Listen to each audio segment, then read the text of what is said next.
로마서를 우리가 계속 새벽마다 묵상하면서 복음에 대해서 계속해서 날마다 묵상하고 도전받고 있습니다. 우리가 알고 있다고 생각하는 것과 그 일이 실제로 우리 가운데 적용이 되고 우리에게 힘으로 누려지게 되는 것은 또 다른 도전이 있는 것 같습니다. 내가 잘 알지. 이 사람은 나를 정말 사랑하지. 그 사랑에 대해서 그렇구나. 그것도 너무 기쁜 은혜이지만 그 사랑을 기쁨 가운데 누리고 나도 더 신뢰하게 되고 사랑하기 때문에만 누려지게 되는 서로에게 깊은 관계, 안정감, 평안, 날마다 반복되는 은혜, 이런 것들을 누려가는 삶은 또 다른 기쁨과 또 다른 차원의 은혜가 있어요. 죄에 대해서 이야기할 때 바울이 계속 주목하고 있는 중요한 관점 하나를 생각해 볼 필요가 있습니다. 관계입니다. 관계. 계속 그가 설명할 때 부부 사이의 관계를 가지고도 설명하기도 하고, 죄와 연합이라는 관련을 설명하기도 하고, 하나님과 연합이라는 것을 가지고 설명하기도 하는데, 오늘 그 주님께서 바울을 통해서 말씀하시는 죄와 죽음에 대해서 우리가 같이 살펴볼 수 있으면 좋겠습니다. 바울이 죄에 대해서 결론을 이야기할 때 그 죽음에 대해서 이야기해요. 죄를 해결할 수 있는 방법이 죽음이다라고 이렇게 이야기하고 있습니다. 그래서 그가 막 주목하고 있는 것이 무엇이냐면 예수님의 죽음에 대해서 이야기해요. 예수님의 죽음과 우리가 합하여져서 연합하여서 같이 죽었다. 죄가 사하여졌다. 이렇게 이야기하고 있습니다. 오늘 3절에서부터 4절까지 말씀을 보면, 세례를 받아 그리스도 예수와 하나가 된 우리는 모두 세례를 받을 때에 그와 함께 죽었다는 것을 여러분은 알지 못합니까? 그러므로 우리는 세례를 통하여 그의 죽으심과 연합함으로써 그와 함께 묻혔던 것입니다. 그것은 그리스도께서 아버지의 영광으로 말미암아 죽은 사람들 가운데서 살아나신 것과 같이 우리도 또한 새 생명 안에서 살아가기 위함입니다. 이렇게 이야기합니다. 죽음이 우리를 자유케 하는 또 다른 비밀이에요. 은혜의 비밀. 죄를 여러 차원에서 우리가 바라볼 수 있습니다. 우리가 어떤 일을 했기 때문에 그 일이 가지고 오는 결과에 따라서 그것이 다른 사람들에게 아픔이 될 수도 있고 우리의 연약함의 표현이 될 수 있어서 자신의 행동에 대한 책임으로서의 죄도 있습니다. 보통 사람들은 합의된 여러 기준들을 정해놓고 우리가 법이라고 부르는 것, 그 법을 어긴 것, 행동, 그거에 대한 책임, 그거에 대해서 죄라는 설명을 해요. 근데 그 말이 틀린 것은 분명히 아닐 겁니다. 그런데 하나님께서 우리에게 계속 말씀하시는 죄라는 개념을 이해하는 데에는 뭔가 조금 부족한 것 같아요. 왜? 우리가 실제로 우리 현행법이 정하고 있는 여러 법의 굴레들을 막 넘어서면서 사는 사람들이 그렇게 많지 않거든요.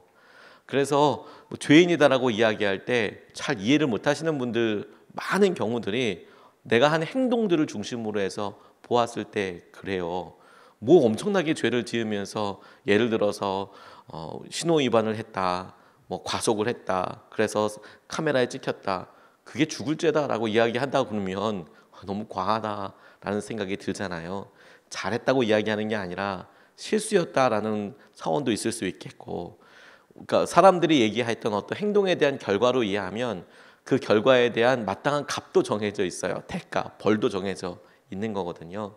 그런데 바울이 이야기하고 있는 죄는 비단 그런 것이 아니었어요.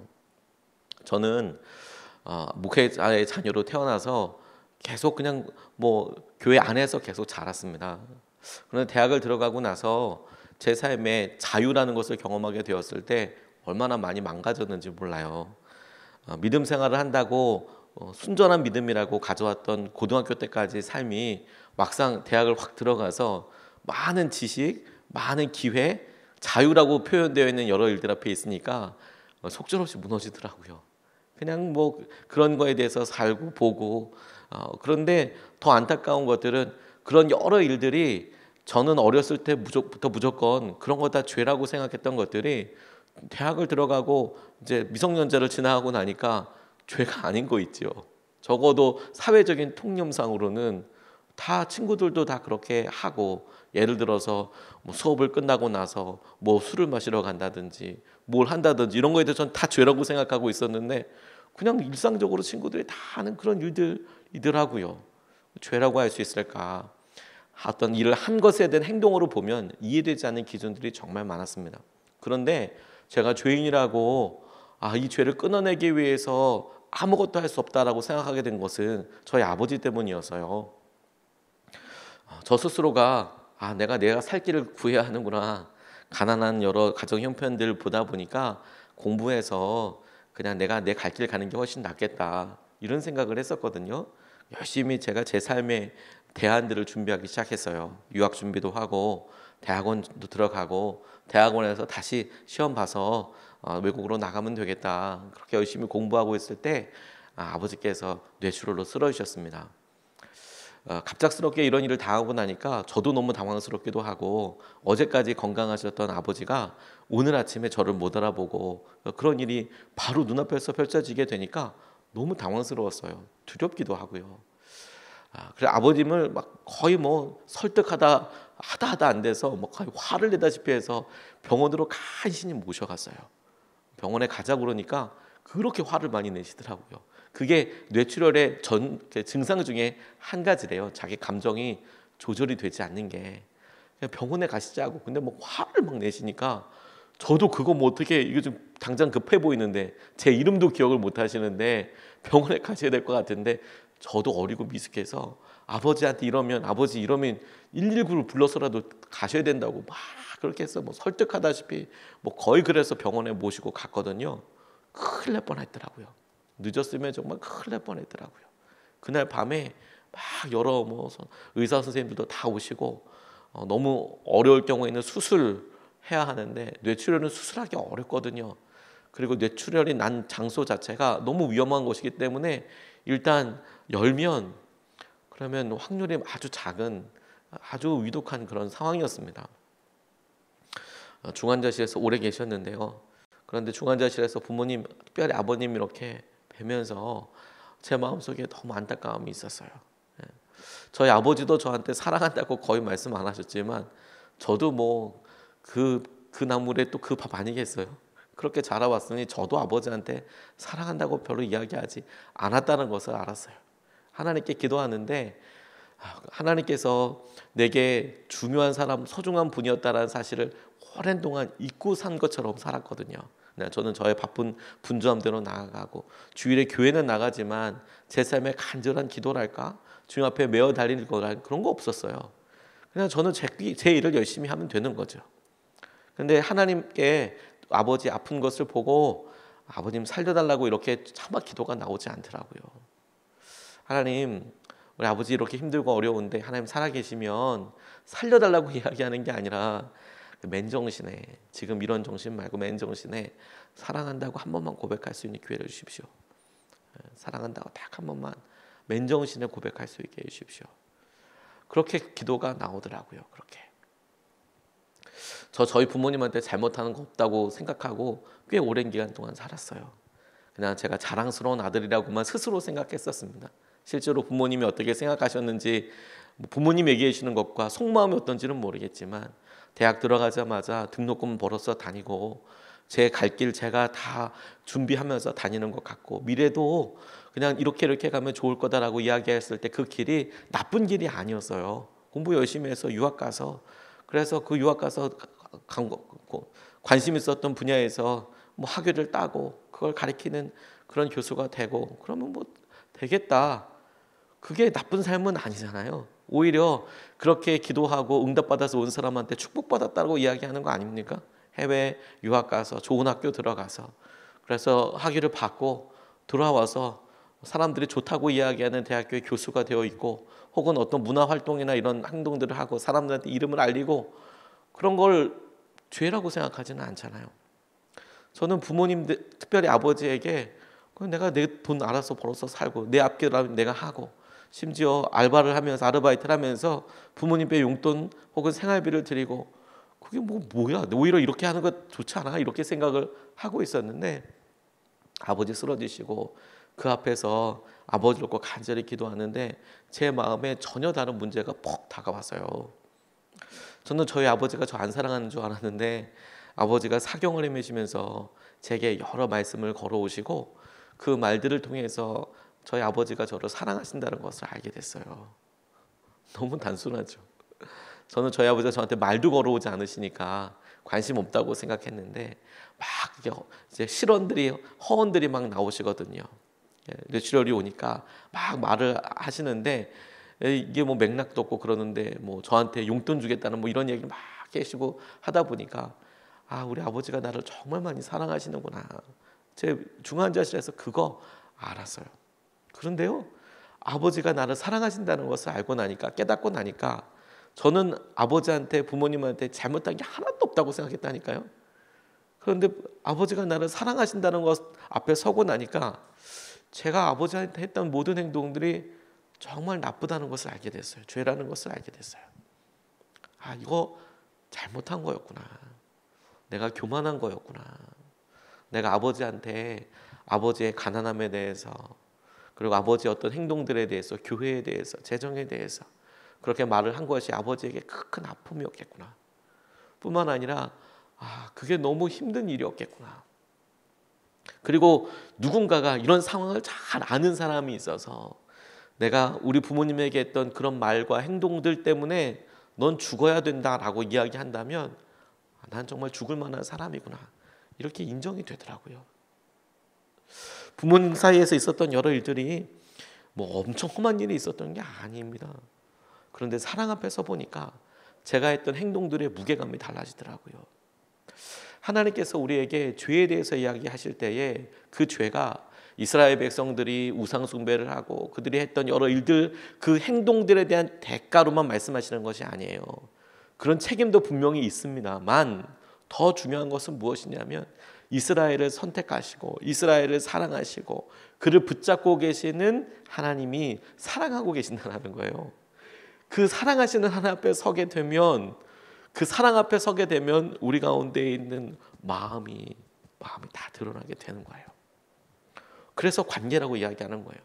죄를 관계라는 관점에서 보면 내가 나를 사랑하시는 우리 부모님 앞에 내가 하는 행동이, 내가 했던 말이 다른 사람들이 뭐라 이야기해도 커다란 죄가 잘못이 되듯이, 우리가 부모여서 우리의 자녀들에게 우리가 했던 일상적인 일이 내 자녀이기 때문에 너무 커다란 내가 후회가 되고 아픔이 되듯이 하나님께서 우리에게 하시는 여러 일들에 대해서도 똑같이 그렇게 말씀하시는 거예요. 그런데 여러분, 이렇게 죄의 관계가 이렇게 있을 때에 우리가 하나님과의 관계에서, 사랑의 관계에서 죄가 발견되고 우리가 그것에 대해서 계속 깨달아 가듯이 죄는 관계성을 가지고 있어요. 그래서요, 우리가 이 죄가 하나님과의 관계에서 내가 죄가 이렇게 나올 뿐만 아니라 내가 어떤 사람들과 관계를 맺고 있는 것을 통해서 자연스럽게 죄를 짓는 그런 관계 안으로도 들어가요. 하나님과의 관계에서뿐만 아니라 여러 사람들 가운데서도 죄가 관계를 이어서 계속 살아갑니다. 그래서 바울이 이야기하는 거예요. 이 죄를 해결할 수 있는 방법이 부부 사이처럼 죽어버림, 누가 죽음으로 처리되면 그럼 더 이상 부부관계가 형성되지 않고, 그러면 거기서 더 이상 어떤 서로가 영향력을 주고받을 수 없듯이 죽는 것이다, 죽는 것이다, 그렇게 이야기하고 있는 겁니다. 우리가 예수 그리스도와 함께 죽었다라는 것은 우리를 죄짓게 하는 모든 관계들로부터 우리가 죽었다는 것을 이야기하는 거예요. 더 이상 그런 영향력을 받지 않아도 된다라는 것을 말씀하는 거예요. 언제 그런 일이 일어났느냐? 우리가 세례받을 때 그와 같은 일이 일어났다라고 말씀하시는 거예요. 우리가 예수 그리스도를 믿고 따르기로 결정한 그 순간에 주님께서 우리 가운데 하신 약속으로 말미암아 우리가 죽었다고 말씀하시는 거예요. 그래서 우리를 죄짓게 하는 관계에서 우리가 더 이상 다 떠나가서 우리를 사랑하시고 우리 앞에 은혜로 나오시는 주님과의 새로운 관계를 우리가 맺게 되었다고 이야기하는 겁니다. 그게 주님께서 죄와 에서 떨어져서 우리가 주님과 함께 죽었다라고 말하는 것의 핵심인 거예요. 그리고 나서 우리의 삶을 어떻게 살아야 하느냐? 의의 연장, 의의 도구, 무기로 하나님께 드리는 일이 우리에게 계속해서 있어야 한다고 말씀하는 겁니다. 13절 말씀을 보면, 그러므로 여러분은 여러분의 지체를 죄에 내맡겨서 불의의 연장이 되게 하지 마십시오. 오히려 여러분은 죽은 사람들 가운데서 살아난 사람답게 여러분은 하나님께 바치고 여러분의 지체를 의의 연장으로 하나님께 바치십시오. 이 연장이라는 표현이 무기, 도구 이런 뜻입니다. 연장할 때 무기, 도구라는 뜻입니다. 의의 도구로, 의의 무기로 하나님께 드리십시오. 그러니까 하나님께서 누군가가 당신을 사용하려고 할 때, 누군가가 당신의 삶을 쓰려고 할 때 당신 스스로가 죄를 짓는 곳에 쓰임 받도록 내맡기지 말고, 그렇게 허용하지 말고, 당신의 시간이, 당신의 물질이, 당신의 관계가 하나님을 위해서, 하나님이 의롭게 쓰시는 통로로 쓰임 받도록 내어드리세요. 그렇게 기회를 내어드리세요 라고 말씀하고 있어요. 우리 자신을 지금 어떤 도구로서 인식하고 있어요. 바울이 설명하고 있습니다.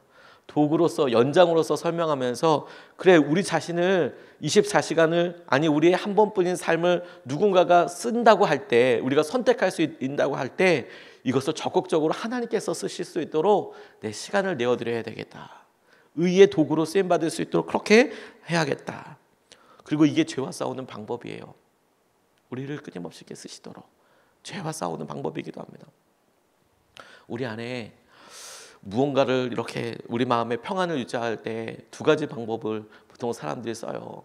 우리 안에 어두움이 없도록 끊임없이 덜어내는 행동을 하기도 합니다. 근데 계속 우리 영적인 상태가 진공 상태가 없거든요. 이 안에 뭐가 하나씩 항상 들어왔어요. 우리 생각이 들어와 있든지 죄가 들어와 있든지 자꾸 끄집어내려고 하면 또 계속 뭐가 다른 게 들어와요. 근데 거꾸로 이런 방법도 있어요.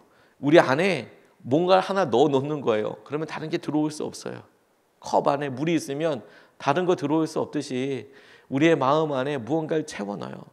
우리의 시간 안에 주님께서 우리에게 말씀하신 명령과 주님께서 우리에게 말씀하신 도전을 채워넣어요. 의의 도구로 쓰임받을 수 있도록 우리 가운데 주님을 향한 갈망을 넣어놔요. 그래서 우리가 주님의 의 안에, 사랑 안에 머물도록 그렇게 해요. 그게 중요하다는 거예요. 너희의 삶을 하나님께 의의 도구로 드리도록 오늘도 해라. 그게 죄를 짓지 말아야지 라는 것보다 더 적극적인 일이 될 거예요. 더 놀라운 일이 될 거예요. 그게 하나님께서 우리에게 행하시는 거더라고요. 이번에 코로나19로 인하여서 여러 주위에 안타까운 분들을 놓고 기도하는데, 목회자로서 여러 어려운 일 가운데 한 가지가 무엇이었냐면, 나라에서 당연히 행정명령을 내리죠. 그건 당연한 일이라고 생각이 듭니다. 나라에서도 여러 국민들을 사랑하고 그렇게 어떤 일을 한다는 것을 당연히 기쁜 마음으로 따라야 된다고 생각을 해요. 당연히 나라에서 하는 여러 일들에 우리가 적극적으로 교회에서 앞장서서 그런 일에 반응해야 한다고 생각을 합니다. 그런데 어떤 일들이 실제로 하면서 조금 어려웠냐면, 드리지 말아라, 모이지 말아라, 이렇게 이야기하는 것은 당연한 한 면일 수 있지만, 그러면 어떻게 모일 수 있을지에 대해서 누군가가 설명을 해주고, 어떻게 그러면 될 수 있을지에 대해서 누군가가 제시해주고, 그리고 그렇게 해라라고 이야기하는 게 훨씬 더 나은 거 아닌가, 이런 생각을 하게 됐어요. 그래서 기도하다가 저희가 실시간 방송을 처음에 교회 개척을 시작할 때 하게 된 이유는, 교회 장소가 정해져 있지 않았고 파송 선교사로 나와 있던 분들이 교회 장소가 결정되지 않으니까 저기 서울 강북 끝에서부터, 의정부서부터 시작해서 여기 강남, 여기 경기도 광주, 저쪽에 김포 이런 데 다 퍼져 있었거든요. 장소가 결정되지 않다 보니까. 그러니까 이거 어떻게 할 수가 없었고, 예배를 드릴 때 이게 완전히 대이동인 거예요. 그냥 못 오시죠. 당연히 머니까. 그런데도 새벽기도 나오시는 분이 계셨어요. 날마다. 송도에서 날마다 새벽기도 나오셨습니다. 왔다 갔다 120km밖에 안 됐어요. 그래서 수요일날 금요일날은 2번 왔다 갔다 하셨어요. 새벽 예배, 수요 예배도 오셔야 되고 금요 성령 집회도 와야 되니까. 그렇죠? 엄청나게 이렇게 왔다 갔다 하시면서 예배 드렸거든요. 그러니까 그런 분들이 여럿 있으니까 그러면 실시간 방송 이렇게 했어요. 그래서 저희는 크게 문제가 되지 않았습니다. 온라인 예배를 드리는데. 그런데 우리 교단에서도 오고 이렇게 협조해 주십시오라고 이야기할 때 작은 교회들을 생각해 보게 됐어요. 아니, 이렇게 예배를 모이지 말라고 이야기하면 작은 교회들은 어떻게 해야 되는 거야? 누군가가 이런 가이드라인을 좀 줬으면 더 좋겠는데. 근데 그런 기도하다 보니까 그러면 실시간 방송을 할 수 있도록 제일 저렴하게, 그러면서도 제일 가성비가 높게 할 수 있는 방법은 뭐가 있지? 그러면 그게 우리가 섬길 수 있는 부분이 어떤 부분들이 있지? 그렇게 이야기를 하니까 훨씬 더 그렇구나, 이 부분을 넘으려면 이렇게 하면 되는 거구나, 그런 지혜가 필요하겠다는 생각이 많이 들었어요. 주님이 우리에게 말씀하시는 게 그래요. 너 죄 짓지 마 라고 이야기할 때 하나님, 어제까지 1년 전까지 저는 이런 일을 해왔어요. 관행이라는 것도 있고요, 습관이라는 것도 있고요, 저와 관련된 사람들도 있어서 변화되는 게 쉽지 않습니다. 친구들과 함께 있을 때 남자분들이 나 금연하는 거 이거 선포하고 끊는 거 쉽지 않고요, 나 금주하기로 해서 나 술 안 먹어라고 이야기하는 거 말하는 거 쉽지 않고요. 왜? 그게 관계 가운데 있으니까. 그런데도 내가 하지 말아야 돼, 그래서 안 할 거야, 이것보다 더 효율적인 방법이 뭐냐면, 아니 나는 오히려 선한 일을 할 거야, 나는 이 사람들을 전도하는 사람이 될 거야, 나는 복음을 살아내는 사람이 될 거야. 그게 더 효과적인 방법이라는 거예요. 우리가 주님께서 하시는 은혜와 마음 가운데 이미 죽었고, 주님께서 우리에게 세례를 통하여 약속하신 그것이 오늘 가운데 이루어질 뿐만 아니라 이제 우리의 삶은 주님께서 말씀하신 의에 대하여 의의 도구로, 의의 병기로 쓰임받을 수 있도록 내어드리는 삶을 살아야 한다는 거예요. 두 가지 말씀을 같이 나눴습니다. 우리가 관계에 있어서 우리를 사랑하시는 분 앞에 죄가 분명히 됩니다. 또한 가만히 보면 우리가 죄를 짓게 되는 여러 관계들이 있어요. 그걸 해결하는 거예요. 그리스도의 죽음으로. 내가 죄짓게 살아가는 나는 죽었어요. 세례를 받을 때. 그리고 내가 살아가게 될 때 나의 삶은 주님의 의의 연장, 의의 도구, 의의 무기로 쓰임받게 되기를 원합니다. 그렇게 주님 앞에 내어드리는 삶을 살아야겠습니다. 이것을 붙잡고 두 번 나눠서 같이 기도하겠습니다. 4절